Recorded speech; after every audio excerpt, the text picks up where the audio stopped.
All right, it is 9 o'clock. That means it's time for another Get Off My Lawn podcast. And I realized recently that I don't ever let people know what day that we're actually doing these. So if you're catching us live, then you know it's today, right? But when these go over on the audio side, they're always at least a week old because I don't set to. I can't download it instantly. I've got to wait for it to render, and I can't download it till sometime tomorrow onto my hard drive, and then I just set these to drop on Monday evening. Then the following week. So last night on the audio side, we got last week's show dropped. So if you're catching this on the audio, you're always at least a week behind. So today is Tuesday, January 26th, 2021. So I will try to remember to start mentioning that. So back, down the road when people are listening back to some of these old episodes, and you'll know when we're doing this. So it kind of gives a little more context to some of the things that we talk about, especially what I want to talk about tonight. Couple things that we want to mention here real quick. Let me get these going here. So if you are catching us live and you're watching on YouTube, we need to know that you're there. The only way that we can see you is if you comment. So please light up that live chat. If you're on your computer, it should be off to your right-hand side. And if you're on your phone, it should be right down below the chat window if you're holding your phone up and down in portrait mode. And if you're not seeing it, then hit that live chat button and it'll pop up there so that you can see what people are saying. Follow along with us if you want to. If you're over on the Facebook side, then I'm not watching, but Sandhills sweetheart is, so she can see who joins us when you first jump in there. But we want your comments there too. It's always a lively discussion on the YouTube side, and then occasionally we'll get some people that comment once or twice on Facebook. So those are rookie numbers. We got to pump those up, is all I'm going to say there.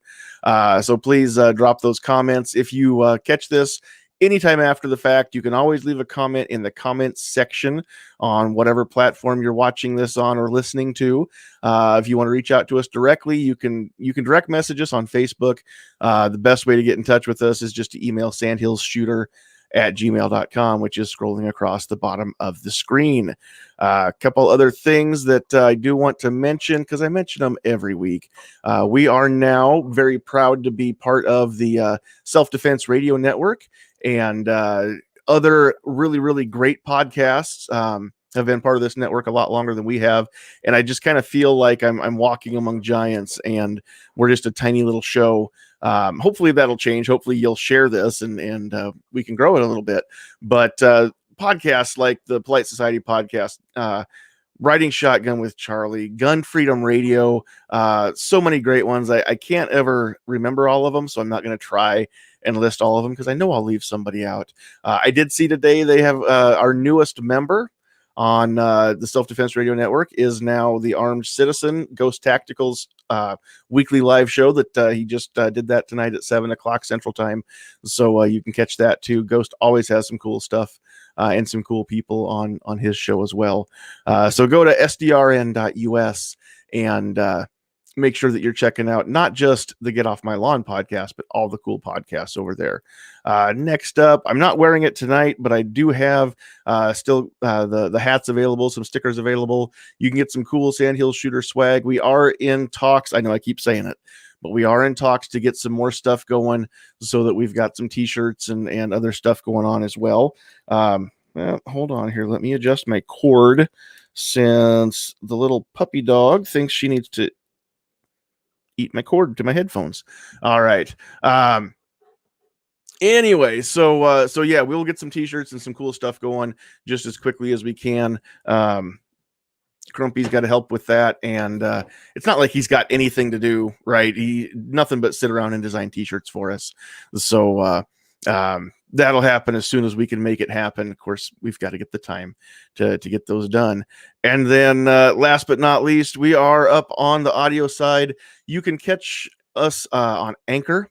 On the audio side, we're on Apple Podcasts now, Google Podcasts, Spotify. I don't even remember now. Most of the places that you can find podcasts, you can usually it's Google, Spotify, or Apple from what I hear, or Anchor. So we're on all those. We're on a few others. Go to Anchor, anchor.fm/sandhills-shooter.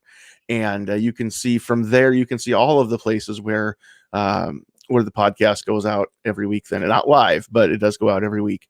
All right, let's bring in a few people here. And we've got three besides myself, cool guests with us tonight. And most of these guys, you've seen them before if you've been around here and watched with any kind of regularity. But we want to give everybody a chance to say hello real quick. So we're going to start with Nighthawk Medic because he was the first one to pop in the room tonight with me. Hey, John, great to be here. Thanks for the invite. I'm excited about tonight's topic.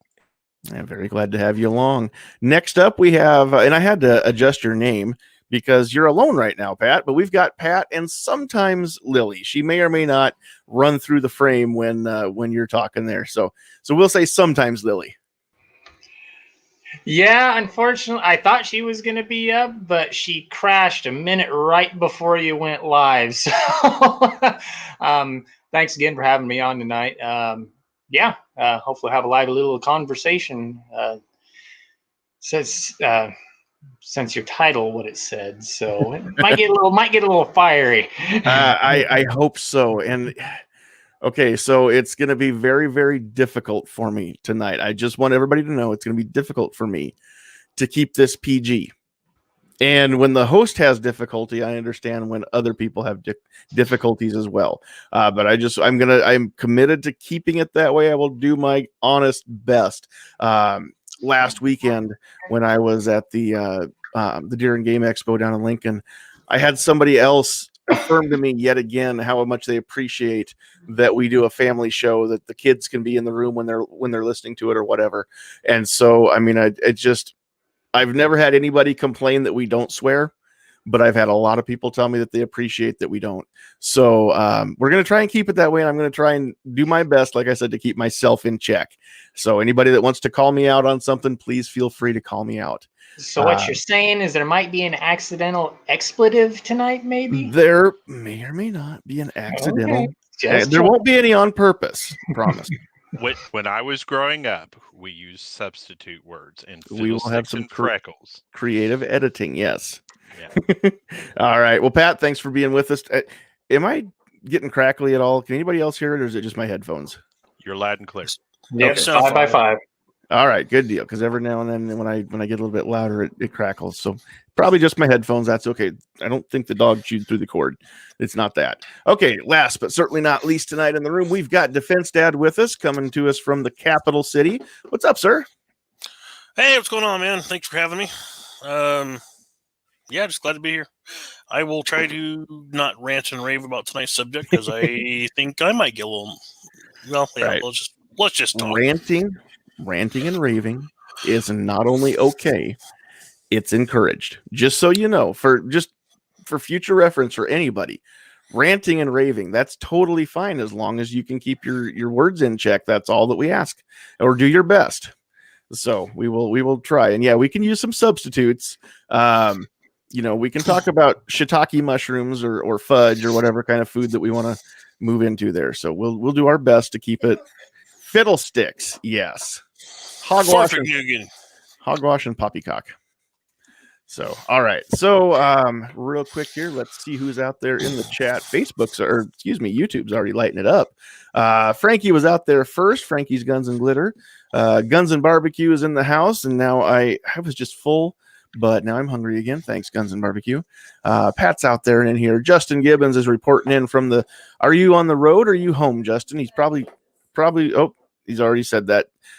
He's on the road reporting from the truck. Iron Horseman's out there. Mike's out there. Who else? My beautiful bride is out there along with her normal spot in the producer's chair, making sure I don't screw things up too badly. She's still got that hedgehog that shoots little foam balls. So if I do accidentally drop an expletive, then you can expect to see me get shot in the head with the little foam ball that came out of a hedgehog's tummy. If you don't know what I'm talking about, go back and watch last week's episode.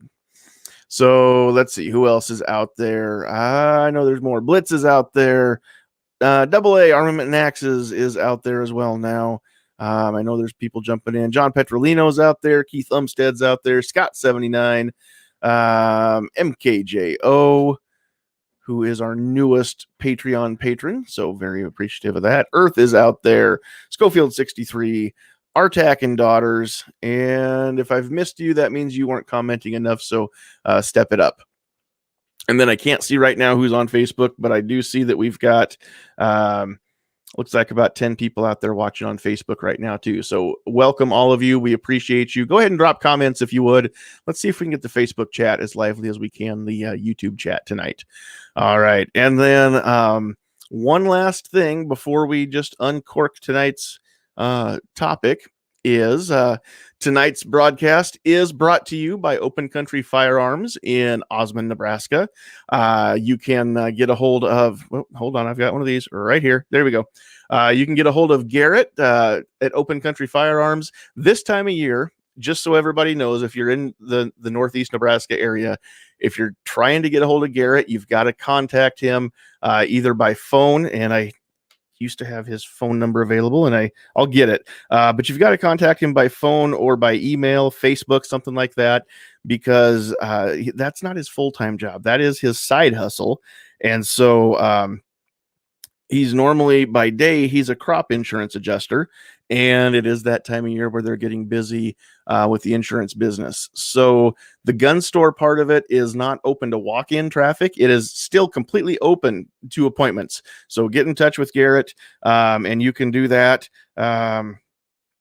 You can get in touch with him at opencountryfirearms.com or 402-841-0970. The two best ways to get in touch with Garrett over at Open Country Firearms. So they can buy, sell, trade, new, used. He's got whatever he can get in right now. He's like everybody else, but he is still getting firearms in. They don't last long, but he's definitely getting some stuff in. And you can get some silencers, suppressors, whatever you want to call them. He is a licensed dealer for those as well. So he can hook you up. You can go in, do everything right there. And the way I understand it, because I think it's Silencer Central that he's working with.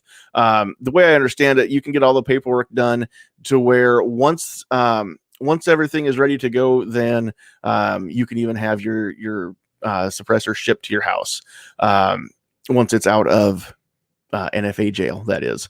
So all the legalities apply, of course. And I don't know the details, you're gonna have to talk to him about that, but they can help you set up a trust, everything, and Garrett is the man to talk to. So thank you, Open Country Firearms, for making tonight's broadcast happen for us. All right, you know what? Let's just make that go away. Okay, here we go. I can't turn on the news. I can't flip through headlines, social media, anything like that without hearing about how it's time now for unity. Depending on who you talk to, we've had 4 years of just complete strife, apparently, where the country was about ready to tear itself apart. And I don't know how we held ourselves together from the way some people talk. But even in his inaugural address, Joe Biden said that, it's the time now is the time for unity. He wants to be the president, not just for the Democrats or the people that voted for him, but even for the Trump supporters. And he wants to be the president for all Americans. And the way that we need to do this, we need to unify now. Now we need to all get together. There's a couple things that maybe unity could mean, depending on how it's used here. I don't think anybody's actually suggesting that we sit around the campfire with a guitar singing Kumbaya. I don't think that's actually what they're looking for. Although some people, I honestly believe, some people honestly believe that that's what we should all do. But there's a lot of stuff going on that it really just makes me wonder. I don't know really that I want to be united with some of these people. After 4 years of being told that as a gun owner, that I love my guns more than I love children's lives, that anytime something bad happens, that somebody misuses a gun and commits a crime with it, I get told that it's my fault and there's blood on my hands because I'm not willing to give up my guns just to make other people feel better about themselves.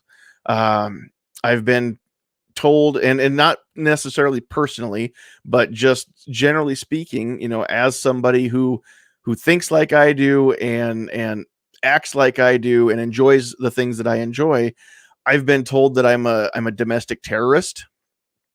There's a lot of stuff going on.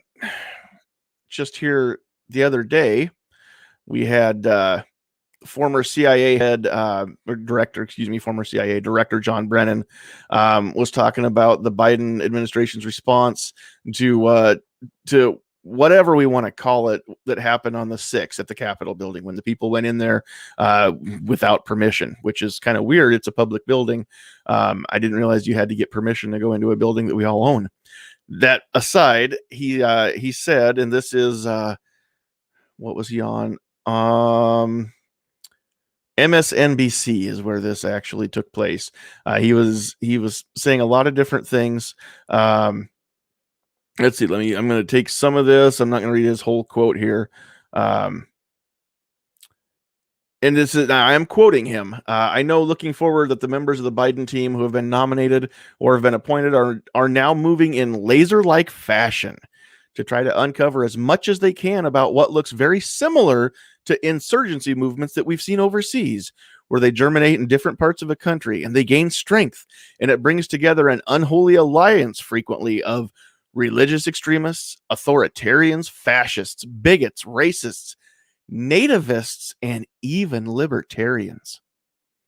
And unfortunately, still quoting, and unfortunately, I think there has been this momentum that has been generated as a result of, unfortunately, the demagogic rhetoric of people that just departed government. Obviously, he's talking about the Trump administration and those who worked under it, but also those who continue in the halls of Congress. And so I really do think that the law enforcement, Homeland Security, intelligence, and even defense officials are doing everything possible to root out what seems to be a very, very serious and insidious threat to our democracy and our republic. Now, I am not a libertarian. I am for sure not a religious extremist in my mind.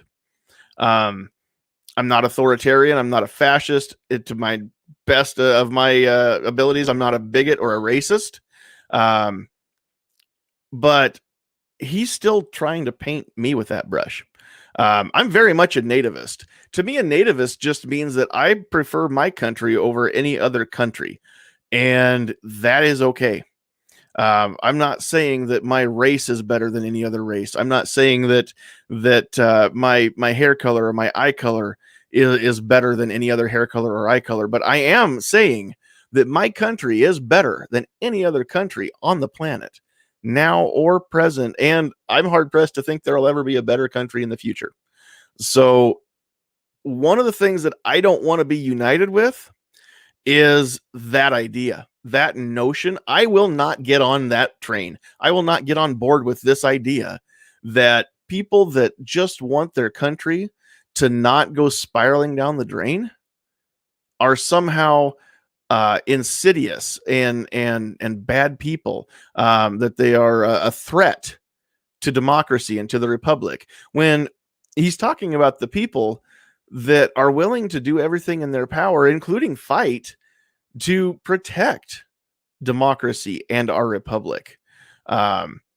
So ultimately, and I know I'm kind of monologuing a little bit before I let everybody else talk. I get it. I know, but there's a lot of stuff I want to get out that all kind of ties this together before we open this up. And then we'll explore the different avenues of how people want us to unify.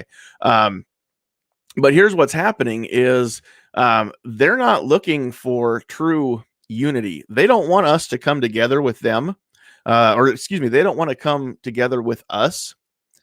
In their minds, unity means that we need to toe the line, vote the party way, and be faithful to the party, and do everything that they say that we should do in order to heal this country. And if we will be good little servants and fall in line and not question anything and just accept everything that they tell us and do everything that they tell us to do, then everything's going to be fine and this country can finally move forward. And I will not unify with that idea. I will not get on board with such a thing. Earlier today, I dropped a video that said that somehow the story of the Emperor's New Clothes had something to do with unifying the country. Well, here's where I'm coming from with that. And I'm not going to tell the whole story. If you don't know the story of the Emperor's New Clothes, here's a brief synopsis. There was a king and two con men came through the kingdom and went before the king and offered to make him some great clothes, beautiful clothes, the most dazzling cloth that anybody had ever seen, except you had to be, of perfect royal blood in order to see it, and you had to be a good, upright, honest person, right? If you were a thief or a liar or not of royal blood, then you wouldn't be able to see this fabric. And so they duped everybody, even the king's advisor. When these guys would come and pretend that they were putting these robes on the king, even his advisor, he can't say that he doesn't see anything, because then he'd admit basically that he's not an honest person. So if he wants to retain his status in the kingdom, then he's got to go along with this. And the king can't see it either, but he can't admit to it, because that would mean that he wasn't a royal, true royal noble blood. And so he's got to go along with this ruse. And so pretty soon the whole castle is in on this, where none of them are willing to admit to the rest of them that the king is walking around naked. Finally, he has a parade. He gathers all the people of the kingdom. He goes down the road and out into the town. And there's finally a little kid that says, "Hey, he's naked." And then everybody else is like, "Well, I was thinking the same thing," and pretty soon he realizes that he's been duped, right? But that's what's going on right now. They want us to fall in line and just admit that the king's robes look so beautiful, when there's far too many of us that realize that the king's robes are not beautiful. The king's walking around naked, and we're not willing to go along with this ruse. We're not willing to get duped like everybody else. But in the name of unity, if you aren't willing to go along with everything, then you just get canceled. You get squashed. You get censored on social media. You get even now. I just saw a headline or saw an interview where a lot of the major publishers are now banding together and saying that they're not willing to publish any books that anybody from the Trump administration would write. They're still trying to impeach the guy, even though he's no longer president, right? Like, I don't know whether you like it or not. We were saying for 4 years, like it or not, Trump is your president. Well, like it or now, Joe Biden is our president. We don't have to like him, but it's still a fact. And it's going to be a fact for at least the next 4 years, provided he can still do the job for 4 years. So Trump's no longer president. They want to impeach him anyway, because they're afraid. They're afraid that if they don't impeach him, he can run again. And they're afraid that we're going to vote him in. And they'll lose their minds. Well, how could they? They're afraid of the power that he might gain in 4 years' time, because they know that their entire platform is a ruse, right? It's a lie. It's based on fabrications and untruths. So they want to shut us down. They want to shut people like us down. If I get called a domestic terrorist because I'm willing to say the things that a lot of people are unwilling to say, then so be it. Paint me with that brush. But right now, I do have the freedom to say whatever I want to say as an opinion, or that I can prove to be true, without being jailed for it. And if YouTube wants to shut me down, then they will. If Facebook wants to shut me down, then they will. But they're not going to shut me up. You have my word on that. But if that's what it takes, if we all just need to get together and say that, hey, this is crap, we're going to gain momentum. That's what they're afraid of, right? They are so much more afraid of our First Amendment rights than they are of our Second Amendment rights. Don't get me wrong. The only reason they want to take away our Second Amendment rights is so then they can go after the First. Because I guarantee that an idea, when it comes to toppling a government, an idea is so much more dangerous, so much more deadly, so much more powerful than a bullet. And that's what they can't afford to have happen. They can't afford for the truth to spread like wildfire. They can't afford for people to literally wake up. They want everybody to stay woke, right? But woke has its own meaning now, and they can't afford to literally have everybody wake up and see what, see the world for what it really is and see them for what they really are. All right. That was a lot of words, but I wanted to get all that out while it was still fresh in my mind. So let's open this up. And when it comes to unifying, I want to know a few other examples, because I know there's so many of them out there where, and the examples I want people to talk about, it's not where they want us to unify so much as, excuse me, I'm gonna have to grab a drink here. So much as the places where when we unify, it means toe the line and do what you're told or else. So I'll just open this up and let whoever wants to start in there go ahead and discuss.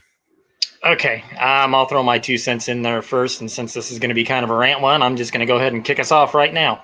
There you go.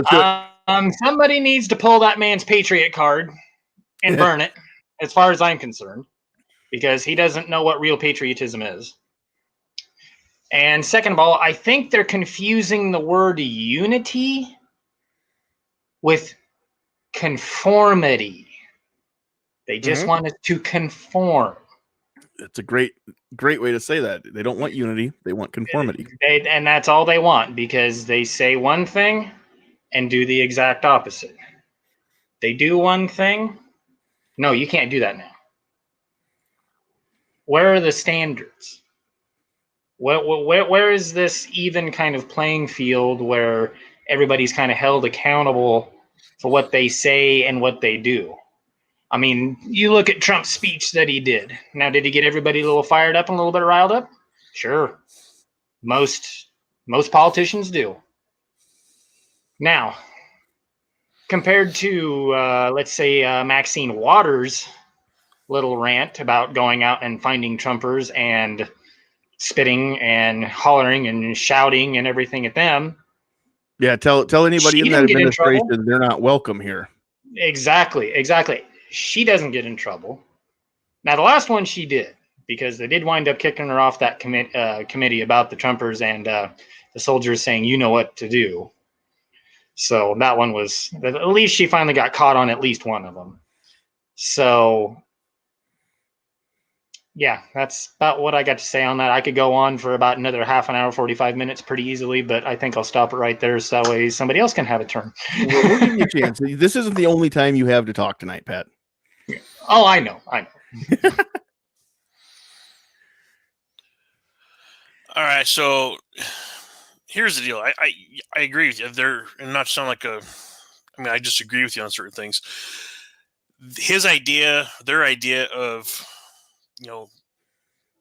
everybody coming together to join together, that doesn't mean they accept our beliefs. They expect us to basically, I don't know, without cussing, they expect us to change our beliefs to conform to their idea of a perfect America and the things that they're afraid of, the things they want to control.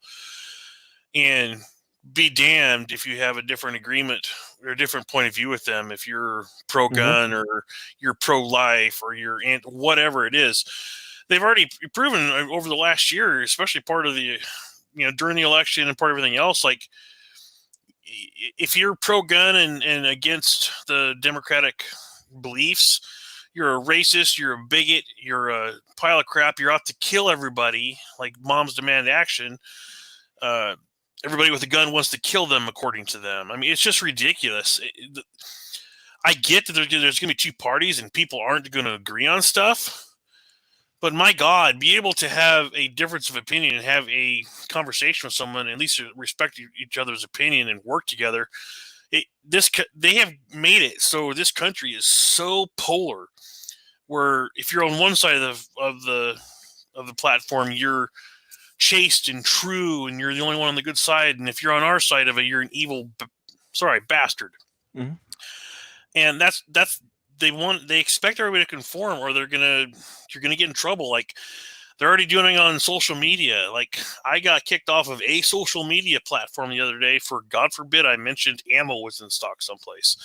They're controlling what we can see, and they're taking the avenues that we have as pro Second Amendment to, let our thoughts be heard and believed, and just taking both our hands behind our back. You can't say anything without getting banned from this platform, that platform, and they've got families arguing with each other. All of a sudden, in the last year, you got families and friends that don't want to talk to each other. Now you're an evil.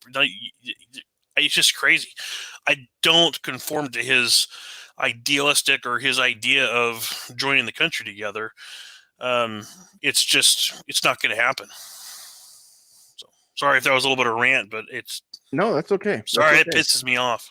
And it should. That's the whole point of talking about this tonight. It should piss everybody off. It should make you mad. It makes me mad. If it doesn't make you mad, then you're probably not. Honestly, anybody who is listening to this or watching this, it probably makes you mad. I don't think I've got anybody that watches this just to pick it apart and refute it. I can't wait. Once I get that person, I know I'm one step closer to making it. But yeah, Nighthawk, do you want to weigh in on there? Yeah, I mean, I'm kind of in the realm of we're self-inflicting a lot of this. So MySpace fell apart in 3 years. And MySpace fell apart in 3 years because they had a population shift because somebody offered something that appealed to people greater. Mhm.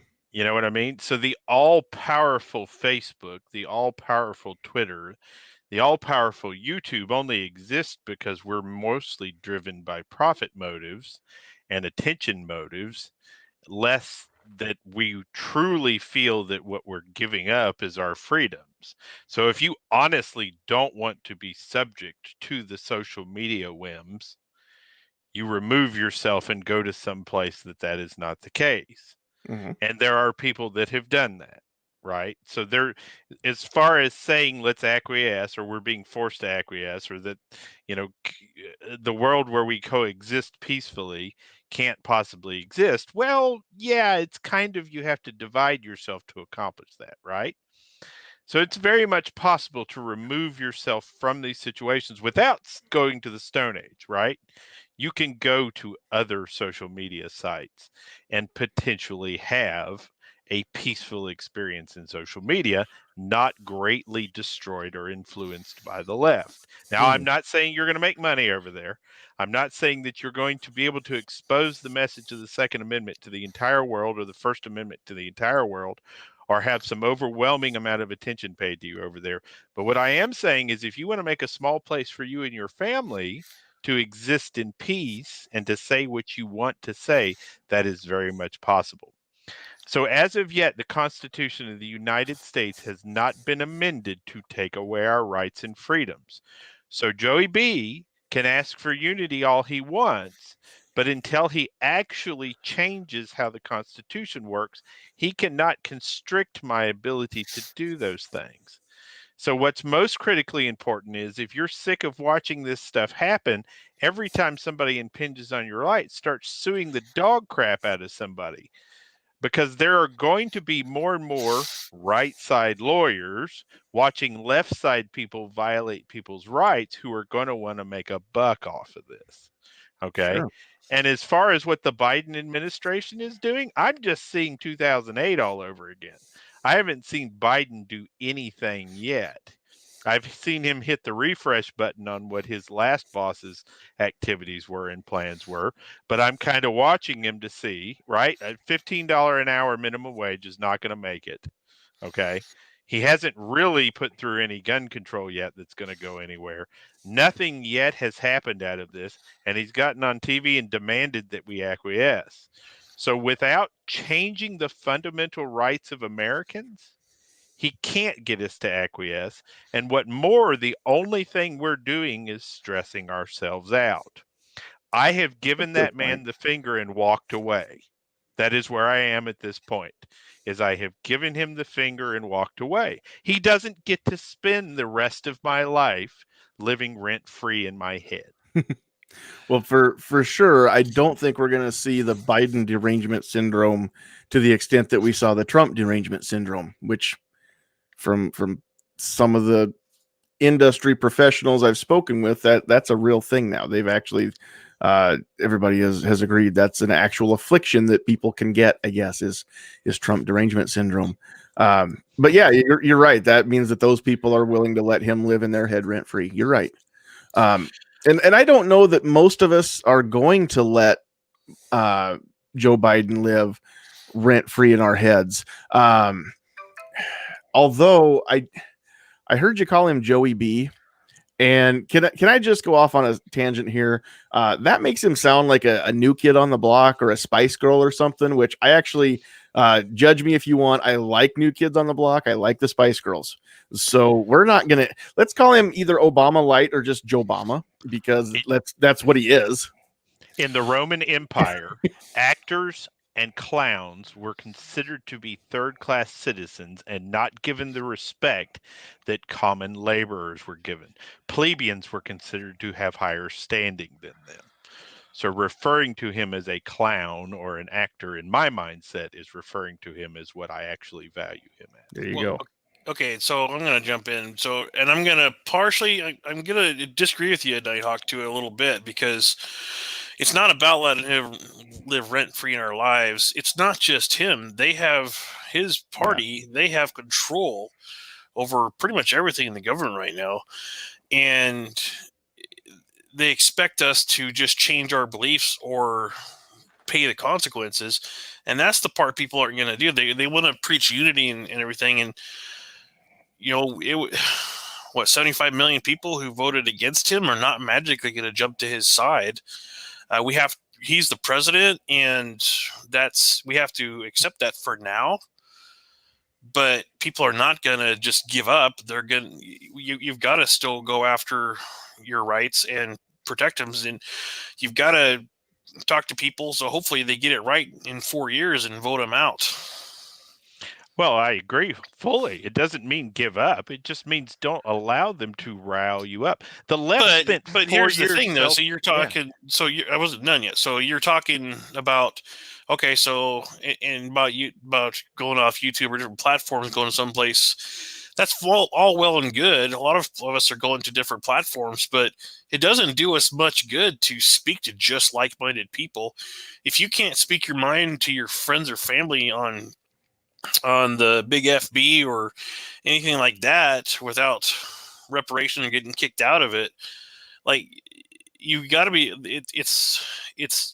I know it's a private company; they can post what they want to, but us going to platforms that it's just like the five of us now that Travis has joined, speaking to each other and we agree with each other, doesn't do a hell of a lot of good. We're just talking to each other like we normally do. We've got to be able to get our voices heard elsewhere too. So something's got to be done so they can't control all of that.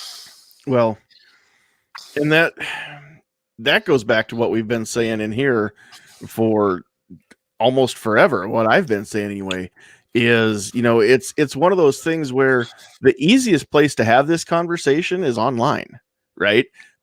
We can find people that'll back us up or people to argue with on social media if we want. I know where to go to make people mad, and I know where to go to make people give me an attaboy if that's what I feel like I need that day. I know the things that I can say that will fire people up, even in here, and the things that I can say that everybody, even if I can't see your faces, I can still, see you nodding along with me. That's just part of being online, right? And some of us are willing to, I think everybody's had their camera on at some point tonight. It's not like we're afraid to show our faces when we do this, but there are so many people. There we go. I think everybody's got a face in here. Travis is here, by the way. We'll say hi to Travis here in a second. But it's one of those things where it's easy to have these conversations on Facebook. And it's easy to have these arguments even on Facebook, because if it gets too heated, you can always just block that person, right? Unfriend them, whatever. And in a way you go and you can live out your life, and they don't, you can shut that toxicity out. if that's what you need to do, which is all good and well. It's harder to do that when it's face to face with somebody who may or may not agree with you. But that's where we need to have these conversations. We need to have these conversations in the coffee shops with just normal people as normal people. And that's where we're going to see real change. It's got to start at the bottom and work its way up, right? That's what grassroots means. And so we've got to have these conversations. You've got to be willing to get out of your comfort zone. You've got to be willing to get out of the basement or the bedroom or wherever you've got your computer, or off the couch, whatever is the case, and go and do the hard work along with this. This is important. Don't get me wrong, but it's definitely not the be all end all. It's the easiest thing you can do, which means it's one of the least effective things that you can do. That's just how the world works, right? If it's worth it, you're going to have to put a little effort in there.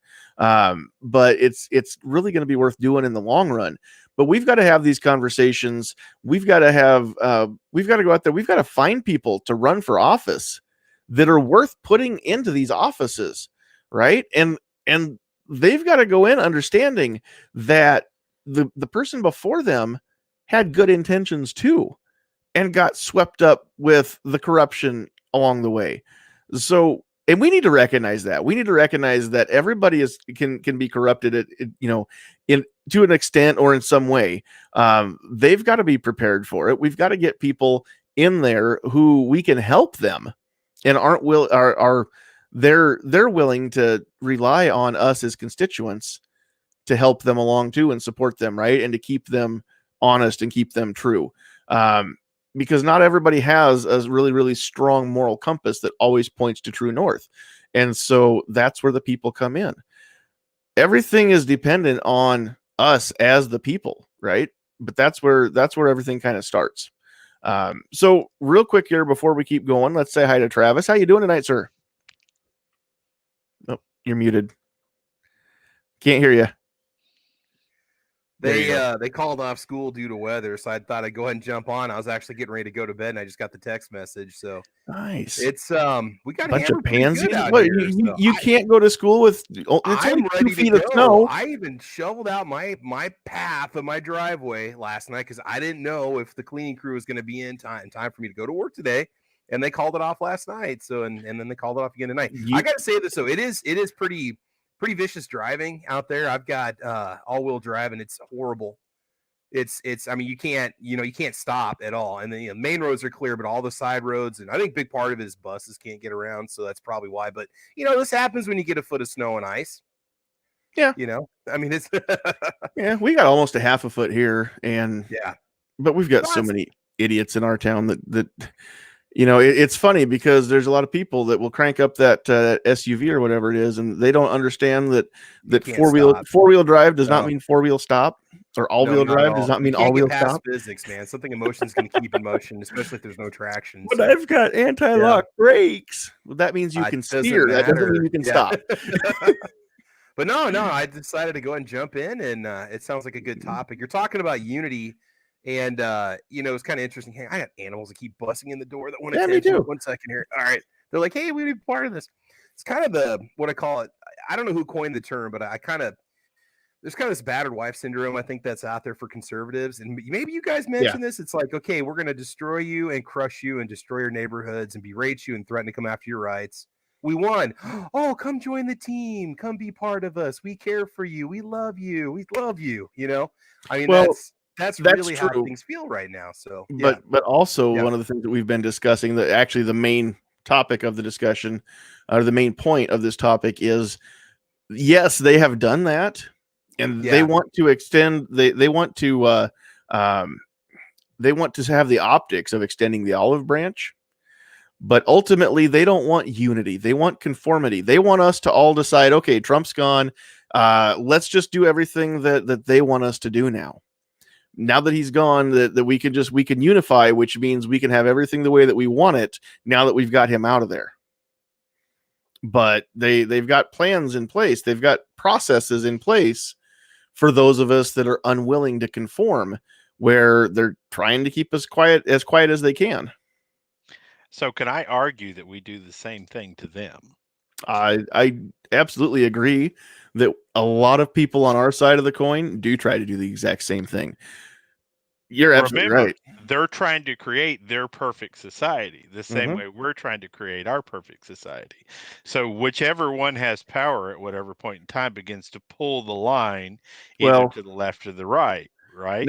now let me jump in here though, and I want to clarify something because I am not on a side that wants to change what everybody else is doing. Whether it's left or right leaning, I am not on either side if they want everybody else to do it the way that they want it done. I want to be left alone. I just want the government to get the crap out of my life, keep their hands to themselves. Don't tell me what to do or how to do it. We have a constitution in place. We have laws in place that tell me that I have these penalties to face if I break certain laws. Anything else, leave me alone. Let me live my life. Get off my lawn. But that is where got us where we are today. So we hear it. Our forefathers told us over and over again that the price of freedom is eternal vigilance. It's true. And what we have done is we've enjoyed this period in our history where things have improved for us. From the perspective of the Second Amendment, this has been one of the best times in history to be a gun owner. And we've coasted on that. We've enjoyed that. There've been some outspoken people out there, and we tend to call them alarmists, and we tend to call them, they're just looking to get money from us, right? When they're saying, "Hey, your rights could be under threat. This could be a bad thing." I can remember when the NRA was screaming about ensuring that guns never came as a part of any healthcare act, and I was like, "You guys are crazy. Why would guns ever be considered to be a national health crisis? Why would that ever be an issue?" Well, that's the link to executive orders, right? So if something is tied to a national health crisis and you issue an executive order, well, then it might as well be a law, right? There's no getting away with it. So, they were fighting a battle that was miles ahead of where any of the rest of us were thinking. So we've all coasted, we've all enjoyed our freedom a lot, and now we're going to have to behave like patriots. Now we're going to have to stick on our big boy shoes and get out here and do some battle because we've coasted and our vigilance was not where it should have been. And now it's going to have to be double and triple. And like I said, these guys don't get my morale.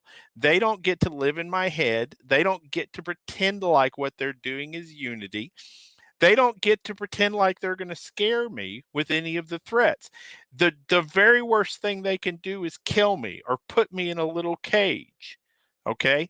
Well, okay, that's it for me, right? I'm out of the fight. Hopefully I can become a martyr for somebody else. Hopefully I can inspire somebody else. So those are brave words, right? People who are dead don't get to tell you how they feel, and people in cages are rarely happy people, right?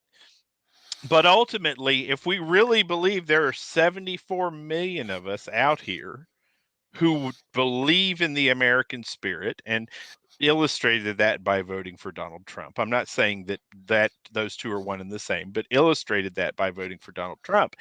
They can't afford to keep doing what they're doing without causing problems that they can't deal with. And I'm not talking about civil war or revolution or any of those things. I'm talking about impact to their financial processes. You want to watch Facebook and Instagram fold? Throw 10,000 patriots in jail and have all those people tell their peers that where they figured out that those people were evil was on Facebook or Instagram. Watch how quickly those organizations clean out. You want to watch Google never get to do anything with 74 million Americans? And so we have got to stop looking at everything that happens as the end of the world and start looking at it for what it is. And that is an unveiled threat. We finally have our opponents looking us in the eyes and telling us what they intend to do. And ladies and gentlemen, that is the dream come true for a fist fight because the bad guy has just now telegraphed his punch. And now you know where to fight. No, absolutely. Yeah, I don't think it's the end of the world by any stretch. For 4 years, I heard people that still to this day haven't gotten over that initial election night shock, right? The trauma that they allowed themselves to feel. And they chose this. Nobody made them feel that way. They chose it. But they've been saying, that life is over and the freedoms are gone and all this kind of stuff. Well, now I'm hearing it the other way. Our freedoms are going to go away. Trump didn't have the power to take away freedoms, right? Joe Obama doesn't have the power to take away freedoms, not for very long anyway. But the power that he does have, we've given him. We've allowed this. We've made our bed, and now we don't want to lie in it. That's why these conversations are so important, because if we don't learn from our mistakes, we're doomed to repeat them. All right. There's a few other specific instances or specific, I guess, areas that I thought we could talk about tonight, as far as where they want conformity more than unity. And we could probably go down the list of, 27 executive orders that Biden signed on day one, and we could have 27 different topics, right, to talk about. But the one that I really want to unpack and have an honest discussion, and I'm fully aware that I may make people upset, or one of us or all of us may make people upset with some of the things that we're about to talk about. But the big one of the big elephants that's in a lot of rooms that nobody's willing to bring up right now is the executive order that reverses, and I get my details mixed up, but everybody's going to know what I'm talking about. The executive order that says that now biological males who identify as female have to be allowed into organized women's sports. That we can't keep people out of a certain locker room, restroom, things like that. Now, let me start out with saying that I could give two hoots if you're transgender or not. If you were born with an outie and you feel like you should be an innie, or if you're born with an innie and you feel like you should be an outie, and you want to use the bathroom that goes along with, your wardrobe that you've chosen and the life that you've chosen, then that's fine. You do what you want. I'm a huge proponent of don't ask, don't tell in personal lives, right? I don't need to know if the person in the bathroom stall next to me is plumbed the same way as me, because I don't have to deal with them in that situation, right? I could care less.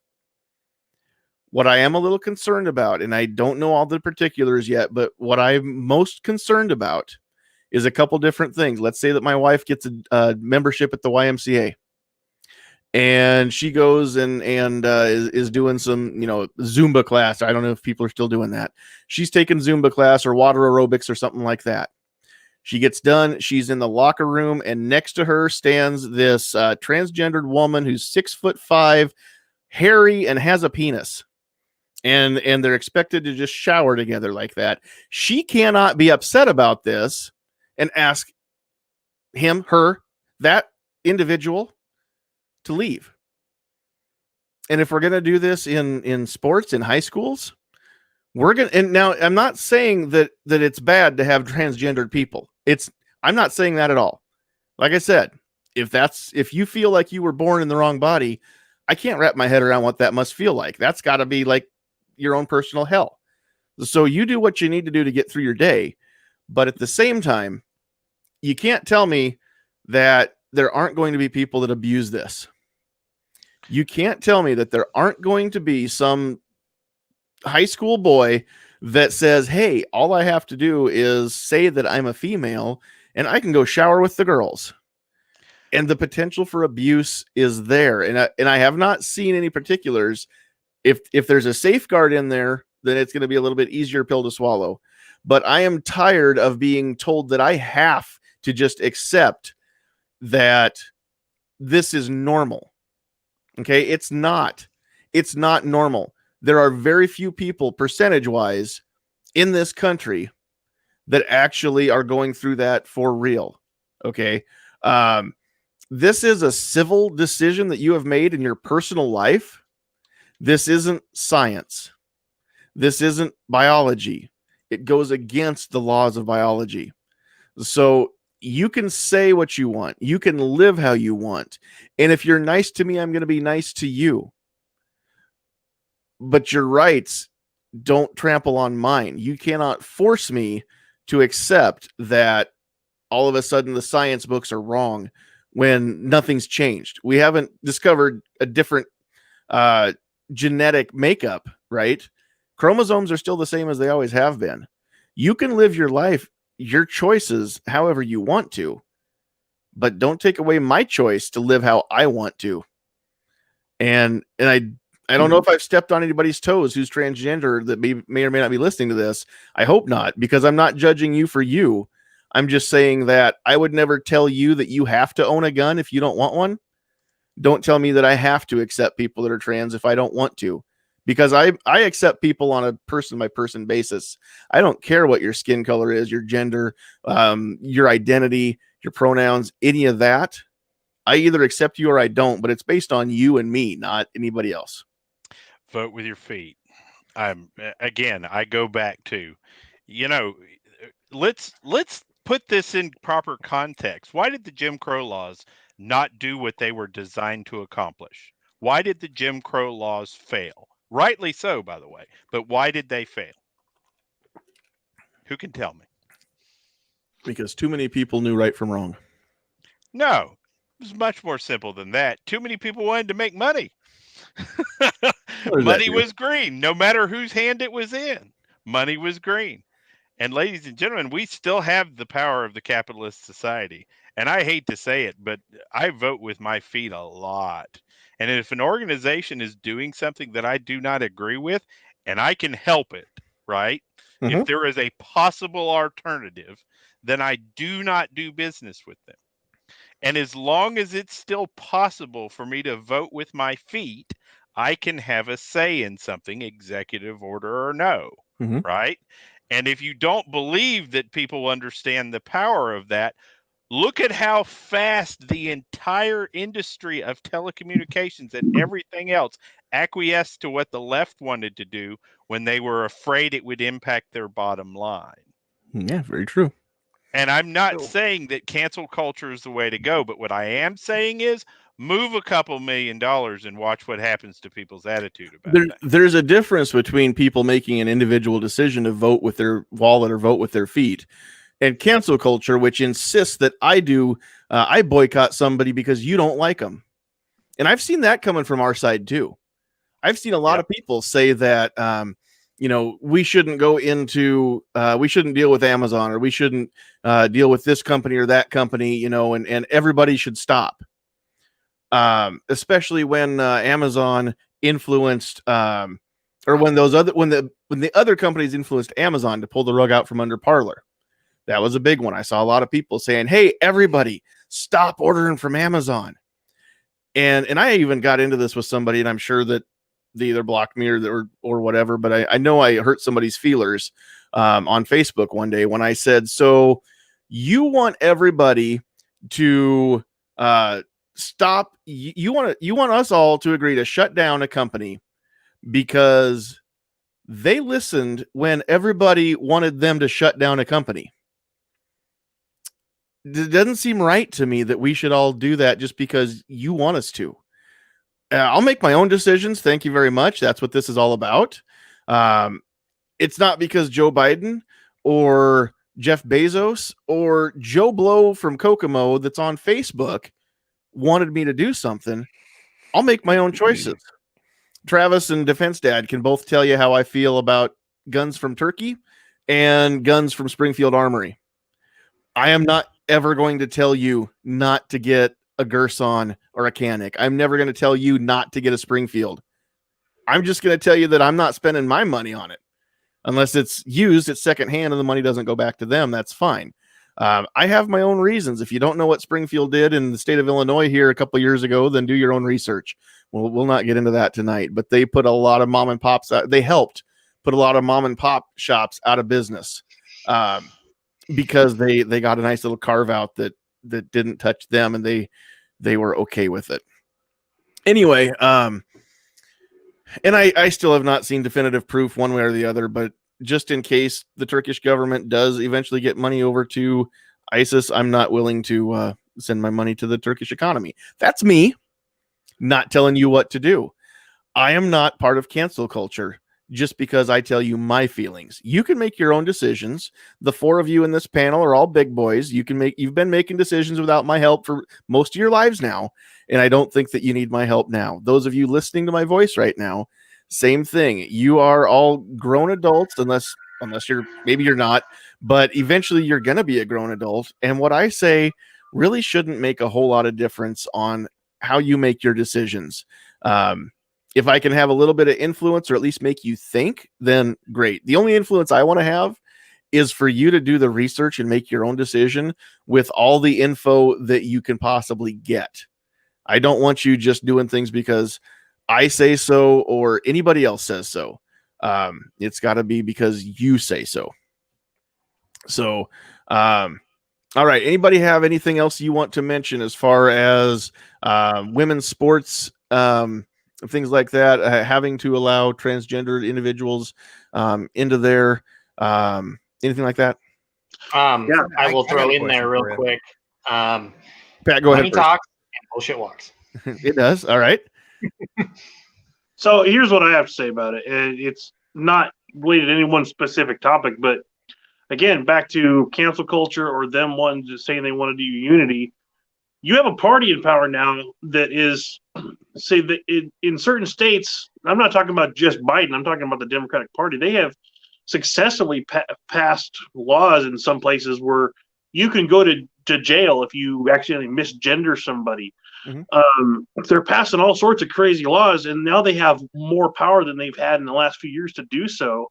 And their idea of unity is we have to be on board with those kind of thoughts too.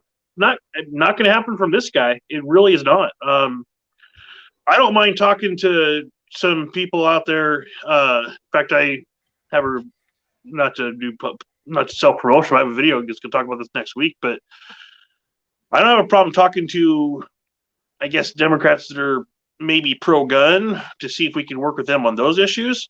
But do not expect me to change my core beliefs because of who's president now or who's in power. It's not going to happen. But that's what they expect from us. I don't know how else to say it, but it's they don't want unity. Again, like I said, they just don't. They want us to think like them, and they have the power and they have the money going behind themselves. I'm just going back to what I said earlier. Punish the living spit out of them. Get yourself the crookedest constitutional lawyer in your local town, and every time somebody does, because if they say misgendering somebody, and I get, don't be a jerk, right? Just as a human being, don't be a jerk. But we have that right. Yeah, here. You have that right. The federal just understand government, it's going to bring social consequences. That's right. But the federal government applying restrictions on your speech is specifically a First Amendment case. And somewhere in your hometown is a lawyer who will take that case and walk it up to the Supreme Court for you. They will sue, and you will get every tax dollar you have ever paid in your life back. There's a lawyer out there who will take that case because it is open and shut. And our problem tends to be, as a group, not you or me, but as a group, that we tend to accept even bad law and acquiesce. And they're counting on that right now.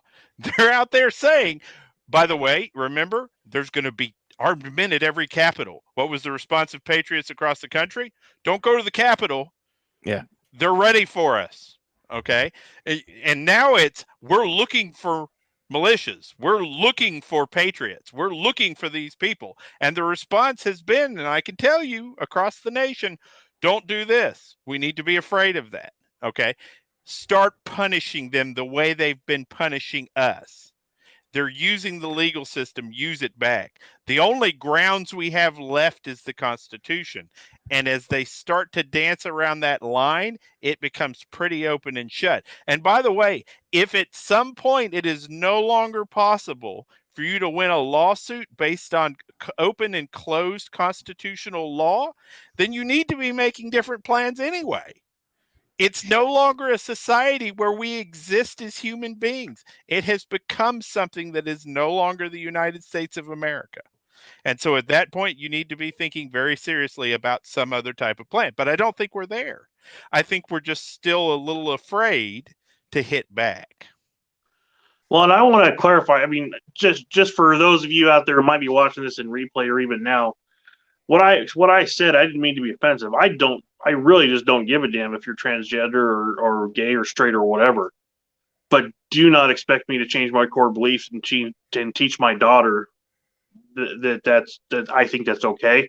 I'm not going to lie to my daughter. I'm not going to change my core beliefs just because of the party that's in power right now as far as the presidency. Sure. But again, I don't mean to offend anybody, let's be honest, I have very little filter on this mouth. So I try to keep it in check for your show, John. But in my real life, people who know me, I don't have filter. And sometimes I say things that I don't mean offensive. They get me in trouble. So just to be clear, I don't hate anybody out there. I don't hate you if you are a guy who thinks you're a girl or whatever. That's your choice. But don't expect me to change my beliefs, basically, is what I'm saying. And let me say two things. First of all, to clarify on what I said earlier, because maybe one day I'll be big enough that people will actually take sound bites out of this, and run with them out of context, right? When Nighthawk was saying, don't be a jerk, and I said, or do, because we have that right. I'm not advocating to be a jerk or to go after people of any kind of person, transgender or anybody at all. I'm not advocating to be a jerk, right? I'm saying that you can say what you want as long as you can either prove it to be true or it's your opinion. You can say whatever you want, and we have laws that protect that kind of speech, no matter how offensive it is. You can say whatever you want and be legally protected, but keep in mind that there may or may not be social consequences that you'll have to pay for such a thing. If you're a jerk, then people aren't going to be nice back. Up to and including there may be somebody that assaults and batters you and punches you square in the nose for the things that you've said. They may or may not. In some countries, you actually have that right. You can punch people for speech, right? We still really can't. But at the same time, I mean, you've got to use your words responsibly to keep that legal protection. That's all I'm saying. And don't be a jerk, because we just need less of that. Stand for what you believe. Now, one of the things that I do want to mention, though, going back to they don't want unity, they want conformity, is when it comes to things like transgender people or just anybody in the LGBTQ RST WXYZ community. Yes, I know I skipped some letters. I did it on purpose. Anybody who's in that group of folks, and I like to just call it the rainbow community because that has been the symbol that they've taken to represent them. And that way I don't have to remember all the right letters. So anybody that is part of the rainbow community, we are getting told that we need to accept all of the things that we're being told, right, by these folks, about these folks. And we're being told to go along with the normalization of some of this stuff, to just go along with the kids being taught in school certain things. Now, it's one thing to say that we need to go along and just accept people for who they are, but that only works if you're willing to accept me for who I am. I'm a straight, white, male, Christian, law-abiding, background check passing gun owner. One of the worst possible things to be in this country in this day and age.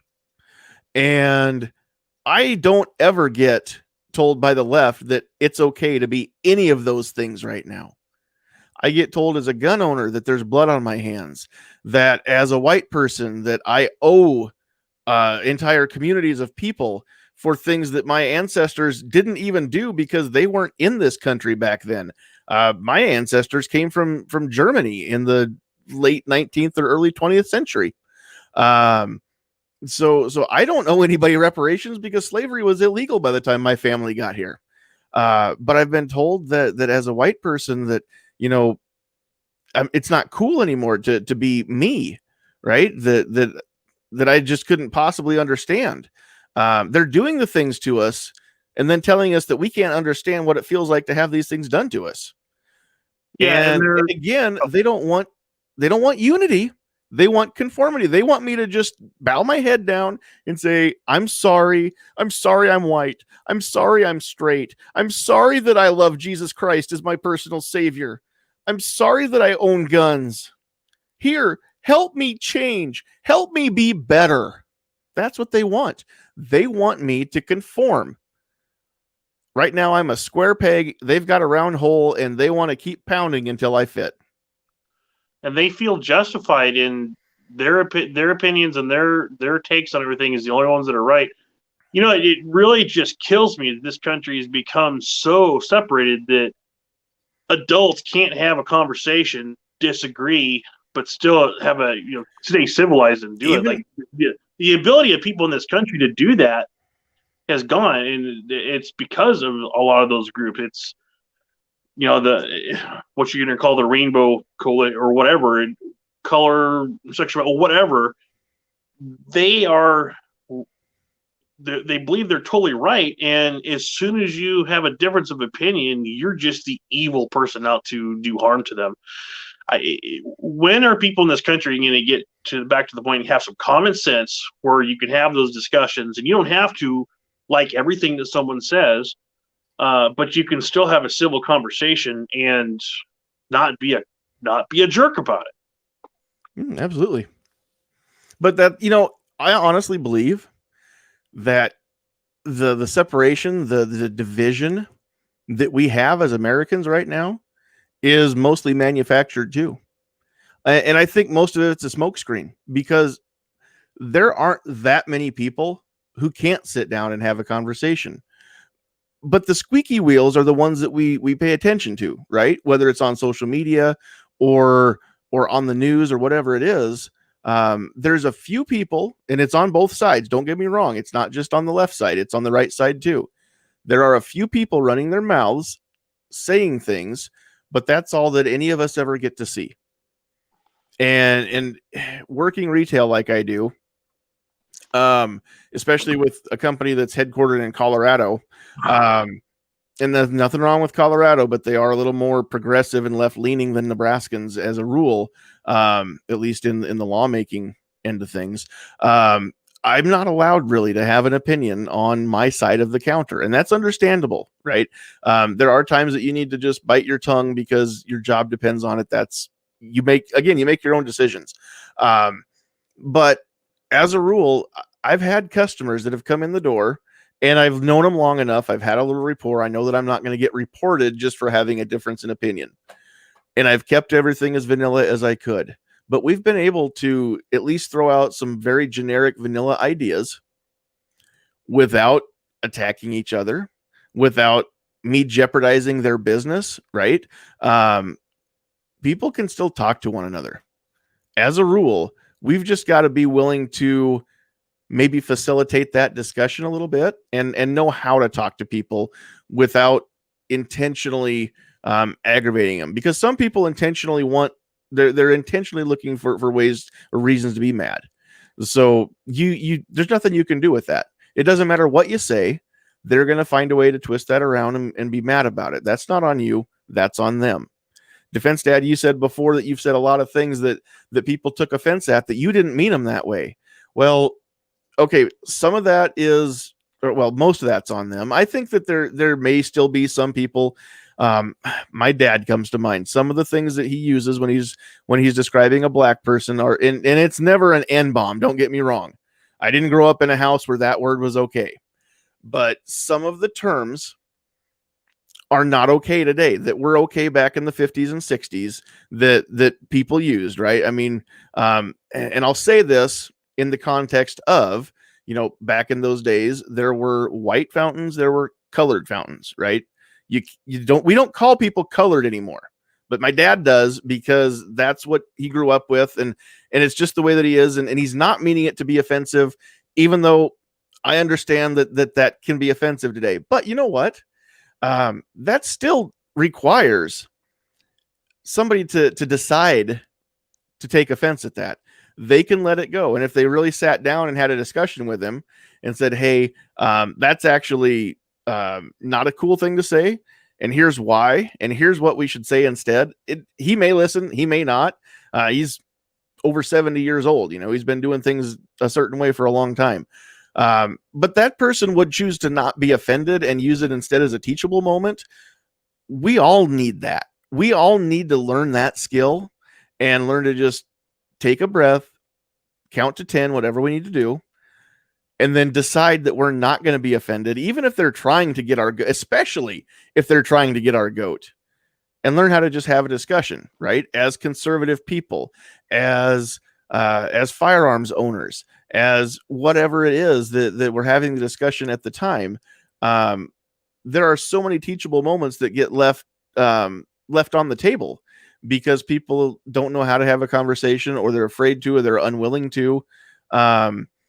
Depending on where you are, you might not want to have that conversation at school, Travis. I get it, right? You like your job, and there are certain rules that you need to follow in order to keep your job. And it's if you ever decide that that's the hill that you want to die on, and job be damned, and you'll find another one, or maybe you won't. Maybe you'll never find another teaching job, depending on what you say in a conversation. If you ever get to that point, then you'll make that decision. I get it. Okay. Choosing not to have certain conversations while you're at school, I don't think anybody would ever begrudge you that one. The same thing at any of your jobs. If those of you that work for somebody else, defense dad, same thing for you. You've got people that you work with that there's certain conversations you just shouldn't have. And that. So I get it, right? Not every place is the right place in the right time, but there's places. I get in trouble for, I have a short fuse, and if someone's doing something wrong, I tell them not to do it. They want to have a discussion about it. Oh, no, sometimes the answer is just because I effing said so. Yeah.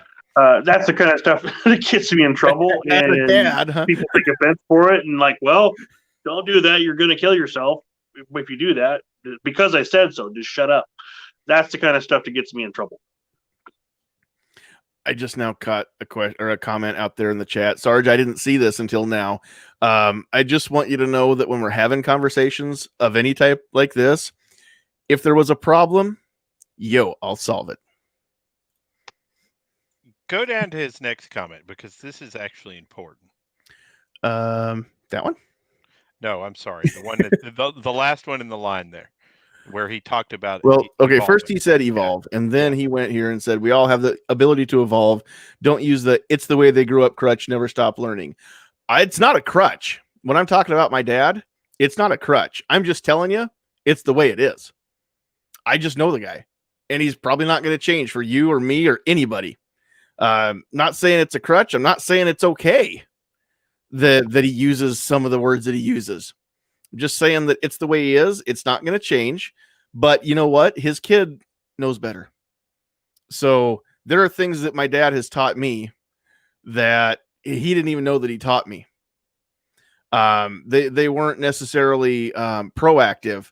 Some of it's reactive. But I can tell you that if I'm ever a dad, my kid won't grow up with the dad that says some of the things that my dad said. And I guarantee the house that he grew up in, I won't even repeat some of the slang terms and words that were used in the house that he grew up in.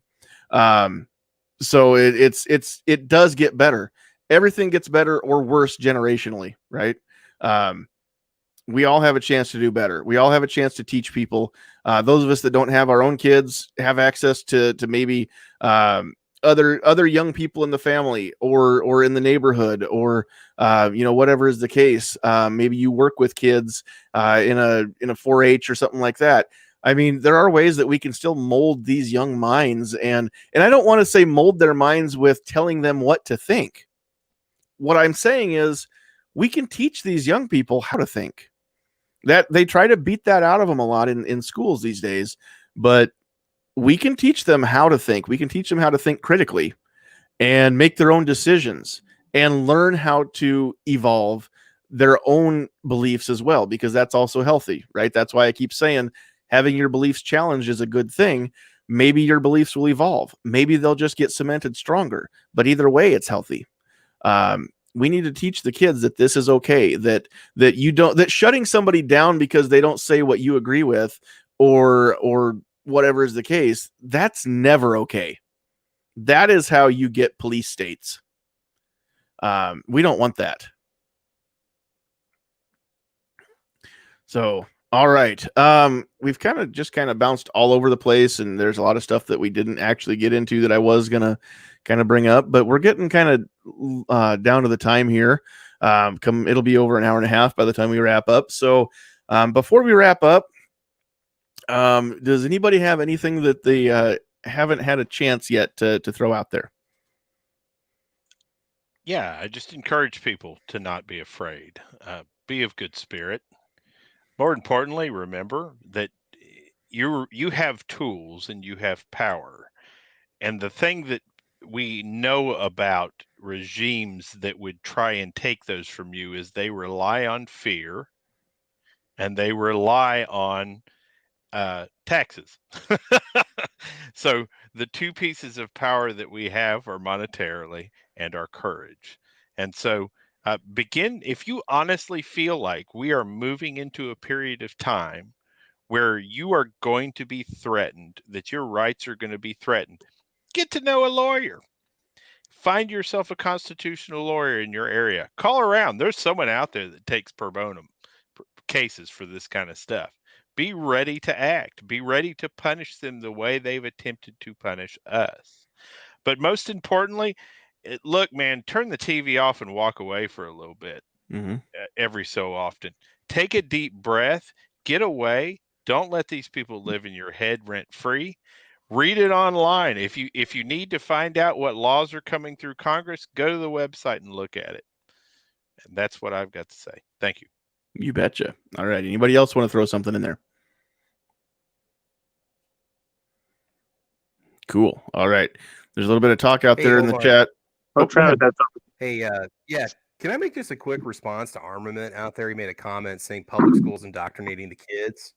Let's not make a blanket statement. Not every school is doing that. I just want to get that out right now. And if you feel like that, then I think people need to maybe stand up a little bit and get active on their school boards, or maybe go talk to the curriculum director and stuff, because it's not like that everywhere. It's just like all of us that are gun owners. We don't like to be called, gun, gun nuts. We're all crazy gun owners because we own guns. It's the same situation. I hear that all the time. So I've been doing this for 20 years, and I don't really believe that myth. So yeah, it does happen. It does. You see the universities where the guys up there, professing whatever, some crazy stuff to kids, but it's, I think that's a lot more of it happens in the post-secondary, or in the colleges, universities, than it does in the high schools. But there are some things that like, sex ed being taught younger and younger, that kind of stuff. That I think the parents should have a little bit more say in when some of this gets introduced to the kids. Although at the same time, if the parents aren't going to introduce it to the kids, then their peers will. So the school maybe should get ahead of it. And I can see both sides of that coin. I totally get it. Okay, Travis is back now. Good old StreamYard decided to kick you out there for a second, Travis. Were you done? Did you have anything else you were going to throw in there? If people feel that strongly about it, I wish they would just maybe spend a day with their kid in school and see what their kids actually are taught. It might surprise you how unradical it really is. Maybe it's just a Nebraska thing. Maybe it's a rural thing. I don't know, and I don't know how common it is, but I've heard anecdotes from across the country where parents were told they couldn't go sit in for a day with their kids. So I know that does happen some places too. I don't know how normal it is, how common it is. Again, it's the squeaky wheels that we always pay attention to, right? Yeah. But there are those stories out there of certain school systems that aren't allowing the parents in. How many did we hear about in the last year that, and I know it wasn't all the schools, right? I know it wasn't. But how many times did we hear about a parent being told they couldn't be in the room when their kid was on Zoom classes? Yeah. If you're... what I'm saying is, if people really care that much, maybe open your kid's history book, find what offends you, go very public about it, and tell the world about how upset you are and offended by it, because Public schools Well- hate negative. They hate negative PR. If you really feel that way about it, go on Facebook, call the superintendent, call the curriculum director, raise a ruckus. If you feel that way about it, Get on the agenda at the next board instead of meeting. dismissing the entire system. Now, if the school that your kid goes to is horrible, you don't like it, you got every right to homeschool your kid. Okay, that's cool. You have a right to do that too. I'm not gonna say you shouldn't, but I'm just saying. I'm not even a core teacher, a core subject teacher. Let me just say that right now. So really, I mean, I don't have a stake in it necessarily because I don't necessarily teach something that is really political in nature. But yeah, no, I'm just saying it kind of gets old after hearing it for years and years and years. But I know there's good teachers and bad teachers, right? These kids can only be indoctrinated if mom and dad didn't do their jobs well. Because how many of us grew up in a Christian household, went to public school, got taught evolution, didn't get taught creationism? How many of us that grew up in that Christian home believe in evolution over creationism today? Now, I believe evolution happens. Don't get me wrong. Species do evolve, but I don't believe that we came from nothing and that primordial ooze turned into monkeys, turned into us. That's not what I believe, but that's what I got taught in school. Yeah. But I was raised in a Christian home. I also went to Sunday school and was told something else that makes more sense to me. So if the kids are getting indoctrinated, that means that the parents have given up their parental duties and are expecting the schools and the teachers to raise them. And Travis, I know you've seen that happen. Yeah, I mean, what's funny is I went to a Catholic school 7 through 12, and we were taught both. Yeah. So they do coexist, evolution and creation theory. I mean, it's amazing how we learn one in biology class. I fully believe that God put the evolution. Class, Yeah, I believe God put the evolutionary process in place. I just don't believe that God made people out of monkeys. Well, and so is I'm just going to pipe in, and I'm not a teacher by any means, but as far as the parents not being allowed to participate in Zoom or go to the classroom, well, teachers have enough trying to keep a classroom of 20 or however many people in class in check. Some of them in the classroom, some of them are on Zoom, without Karen or helicopter parents just pipe it in and interrupt the class. So I can kind of understand why they don't allow that kind of stuff. You're trying to wrangle kids and you got some opinionated parent that interrupting your class. I think that would be a nightmare to try to facilitate. So I get part of that. But I keep an eye on what they're teaching my kid. And if I have a problem with that, I don't have a problem being vocal to their teacher either. Well, put one politician through who's running on school choice, and you can get your local school system to do whatever you want. That's true. I learned that firsthand. It fixes all sorts of things instantaneously. Yeah. It's in like any other business, and we go back to my comment about voting with your feet. If you want to motivate people, hit them where it hurts. I'm not saying call them ugly, call them things that aren't true. I'm saying potentially affect the bottom line, and it changes perspective. Absolutely. They become open-minded. And that's why capitalism is the best system, because competition is healthy for everybody. We heard for years about terrorist cells in the United States when I was in the Army. Years and years, but we kept hearing the same thing. They came here, they got married, they had 2.5 kids, they got a job, and suddenly they weren't a cell anymore. They had to import them in order to actually do a terrorist strike in our country. Mm-hmm. Yep, I've heard that same thing. Not as much as you have, but I have heard of that, yes. All right. I think that there was one other thought that I was going to throw out there, and it was when Travis, you and I were talking. If you don't like the way things are going in your school system, you have a say as a parent. Now, I don't have a say. I shouldn't, although I pay taxes, and my tax money gets used for the school, so I have as much a say as anybody does. When you look at it that way, but I don't have kids in school, so I don't go to school board meetings. But I fully believe that if you want to have a say, then run for school board. If you're not going to run for a board position, then at least make sure they know who you are, get on the agenda, go to the meetings, speak your piece, be polite, just like whenever you go before anybody else, but make them cringe every time they see your name on the agenda, because they know that you're going to be calling them under the carpet for something that they don't want to face, they don't want to admit to, and you're going to basically pull that curtain back and say, hey, this is what's going on. You need to address it, and I'm going to keep coming back until you do. So you just as well fix it now. That is, again, we have that option in the schools.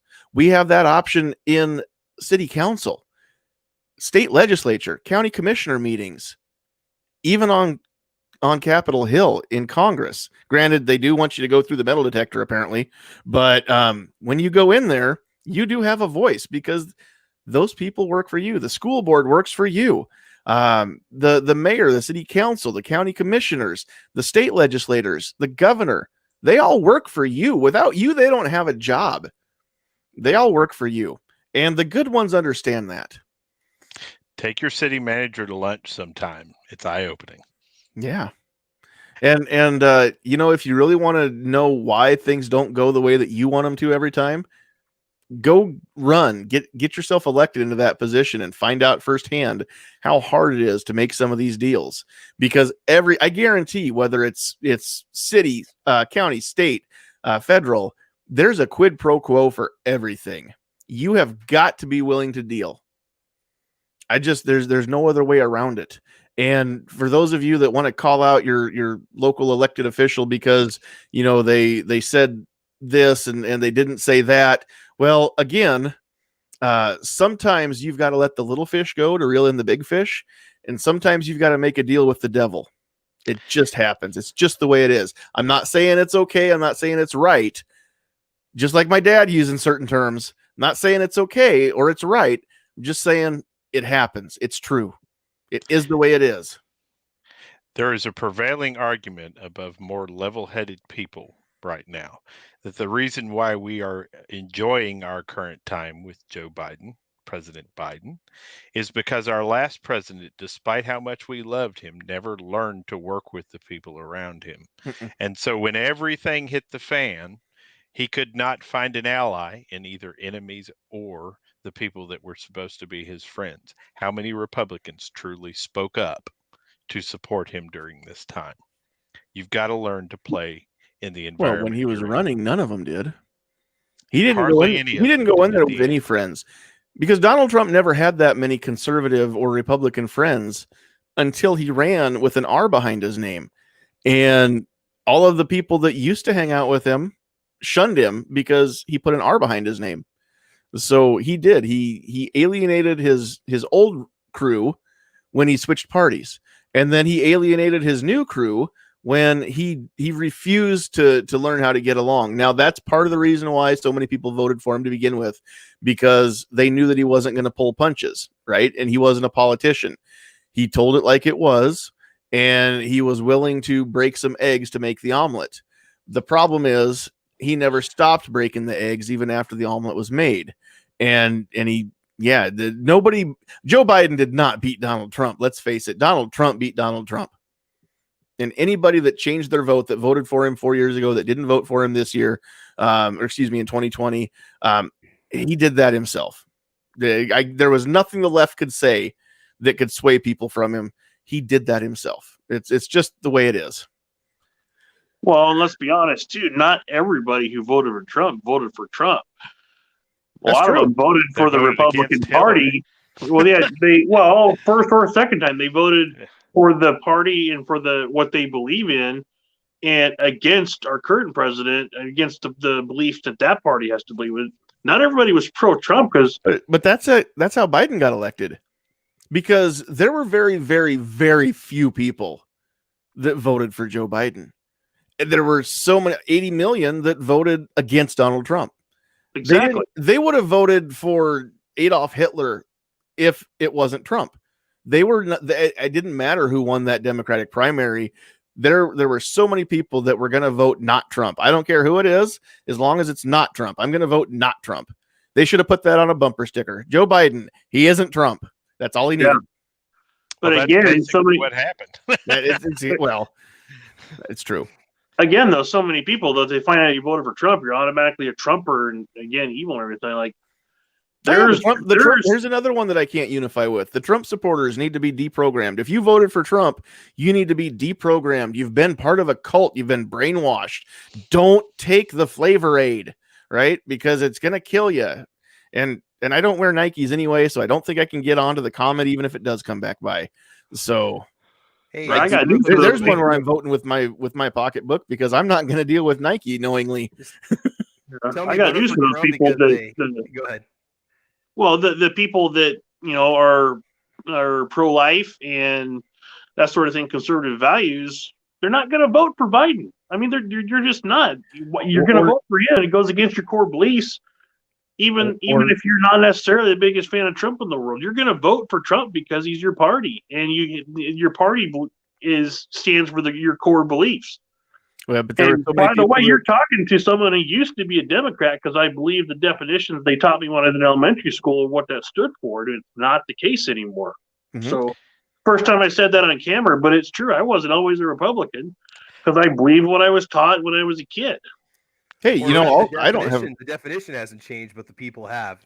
Yeah, what they've made it into. The core definition hasn't changed, but yeah.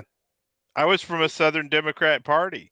The first time we ever voted Republican was Reagan, and everybody in the South was still mostly Southern Democrats. They just voted for Reagan. Mm-hmm. And so moving forward from that point, I voted Democrat again. I had to get rid of the Bushes. They were killing my friends left, right, and sideways and trying to kill me too. Well, I don't know what they're still teaching, but when I was a kid, they taught you that the Democrats were for the little guy and the small business, and that the Republicans were only for the rich and the big business. And I grew up in a very, very blue-collar, working-class family, so I believe that was what I should vote for. Both of those sides have evolved, and they've almost flipped. But that doesn't mean that the Democratic Party today is the Republican Party of old. No, it's not. And I've had people try to tell me that. Well, Republicans are just the old Democrats because they flip their stances. Well, on some things, yes. On some things, no. Here's another one I can't unify with. A so-called very devout practicing Roman Catholic president, Joe Biden, right? I mean, he's a Catholic. Hey, I should get all the Christians because I'm a good Catholic. By the way, I think that women should have the right to kill their unborn children, poison them and then take their bodies apart before they breathe air because I'm such a good Catholic. Now, I know some good Catholics. I'm not Catholic, but my wife is, and her whole family is on her mom's side. And I don't know. I don't know anybody that honestly is serious about their Catholic faith that is okay with poisoning and dismembering unborn children. But I have not met one yet. Go ahead. We're going to take your guns to protect the children. You got to protect the children. That's right. Again, we're all about the children until it's not convenient to have one, and then you should have the choice to do whatever, because it's not really a person, is it? Unless you really are a very devout Catholic and you believe what the Bible says, that life begins before you're born. But we can't be bothered with little details like what the Bible says when we're trying to get into the White House. So everything's about optics. Defense said, if you want to mess with those people, tell them you were going to vote Democrat, but then they got rid of Tulsi, so you had no choice. Actually, I tell you what, Tulsi's my favorite Democrat by far. I mean, if she wasn't so anti-gun, it won't be like Does anybody else seriously doubt that if we don't see 2024 Tulsi running as a Republican, I think by 2028 Tulsi runs as a Republican, unless there's some other new party that starts up. Yes, Lauren Boebert for president. Lauren Boebert has never been Democrat, though. Dude. Yeah. As far as the president and VP both female, now that'd be a game changer right there. That's an unstoppable ticket. The Republican Party will not be able to field any candidate that isn't a minorly left-leaning moderate in the next election. Oh, yeah. Anything they throw up that is not that will be obliterated.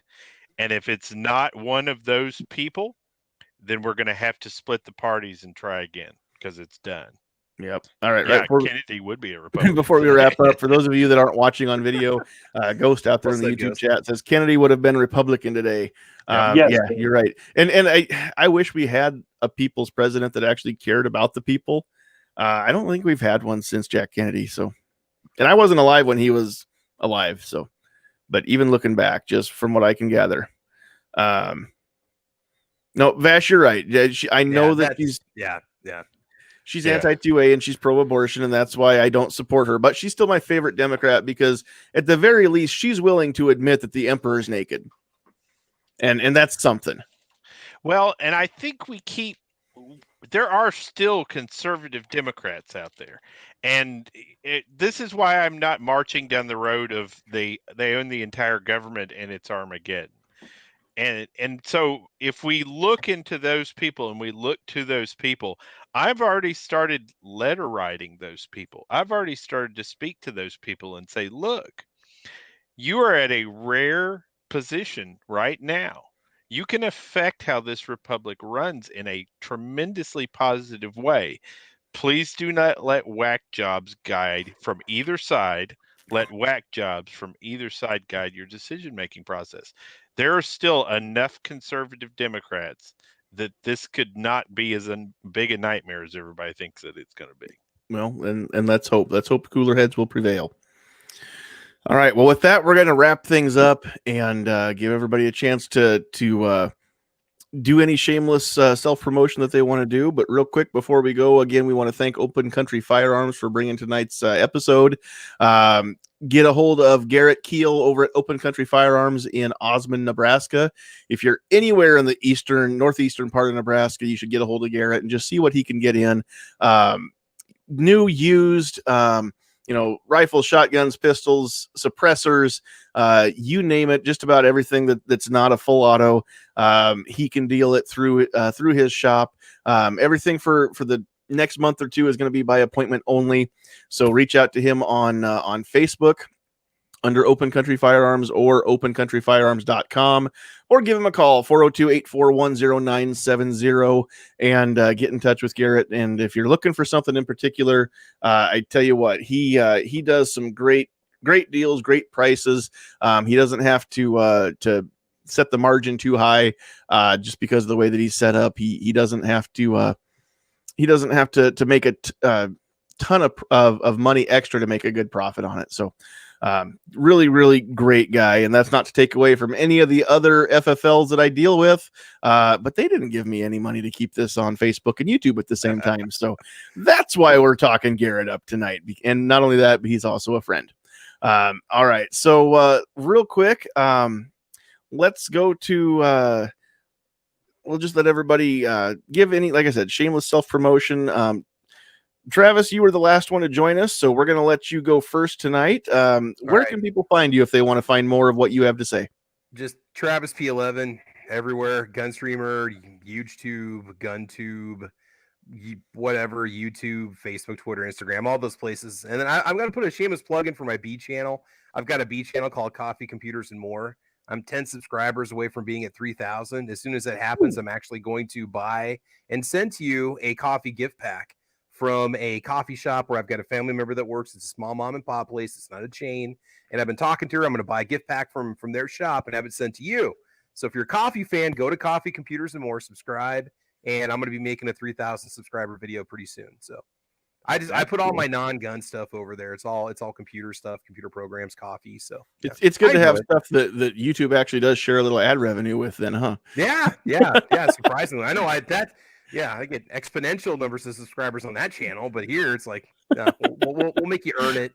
Yeah. And just let me mention your B channel. You're almost to 3,000. I've only got one, so it's my A channel that we're on right now, and I'm still 36 away from 2,000.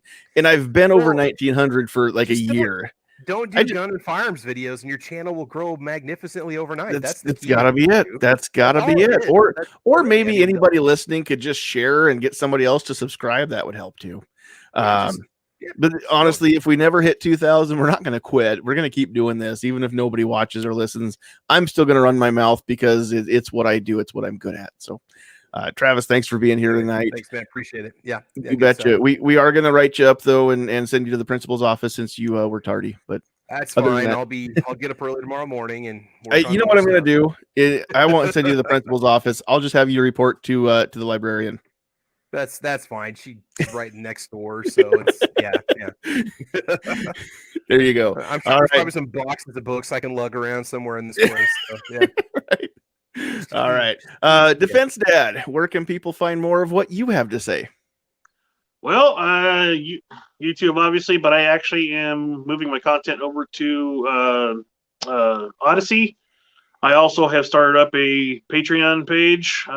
My stuff's over there as well, and I haven't posted much, but I did do a Defense Chat Instagram, so kind of expanding a little bit. Posted a video tonight. A little bit different. It's not a rave review of the product, but it's not necessarily a condemning the product. So take a look at it and see what you think. So what you're saying is it's an honest review. It is because just because, well, yeah. But check it out. And that's about it. Thanks for having me. And sorry if I kind of Don't apologize. overspoke too much. No, don't apologize unless I have to get after you for language or something like that. You got nothing to apologize for. All I want is for people to be real. And if you get fired up for real, then cool. That's what happens. I'm okay with that. I'll encourage it. I think that other people appreciate that too. Because if it gets you fired up, it might get them fired up too. All right. So thanks for being here, Defense Dad. Pat, I know that we didn't have Lily because she crashed early. But if people want to catch more of what you have to say about the world, where can they find that? I just wanted to say first, thanks for having me on again tonight. It's a pleasure as always, and to everybody on the panel. Go out and check out everybody's channel. Nighthawk and Defense Dad and Travis, of course, all have channels, all great content and everything. Go get some of their merch. Wow, he hedged just in case Travis showed up. Yeah, right.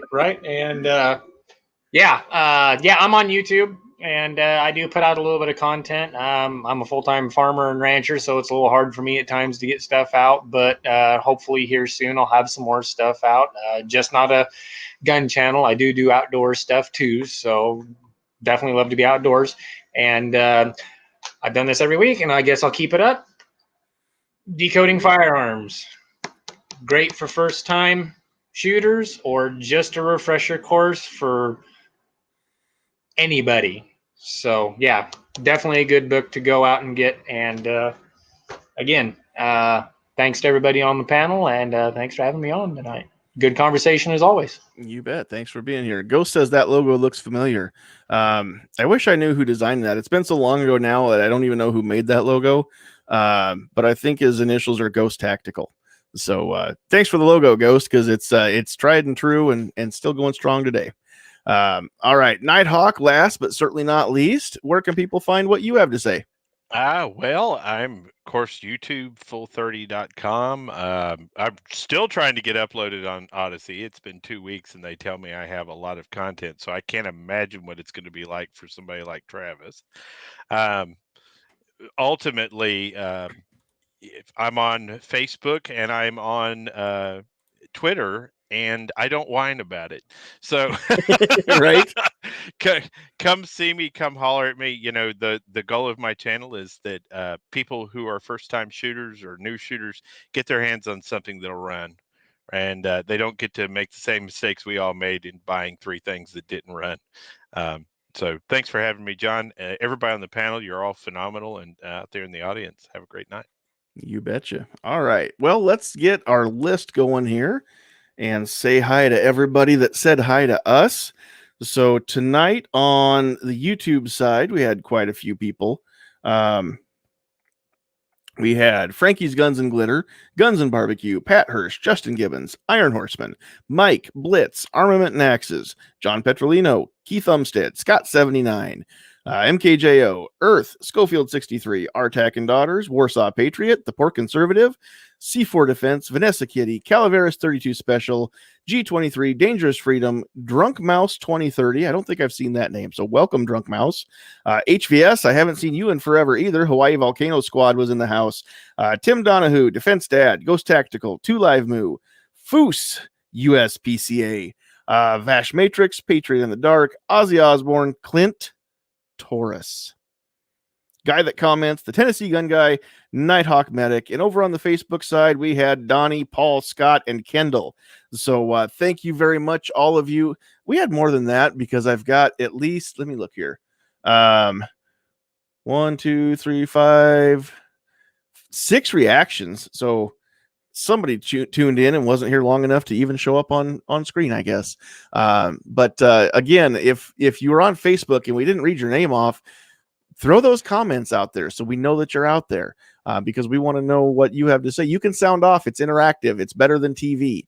And one last thing that I just wanted to mention, when it comes to any of these topics or any topic that we've never talked about on here, do me a favor, because I want you all to get the most information you can and then make your own decision based on all that information.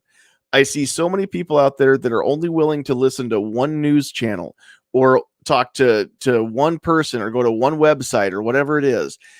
Honestly, if you're only going to get your news from one source, I would just assume that you didn't get your news at all and go ahead and be ignorant, like so many people that don't care and don't want to get their news at all.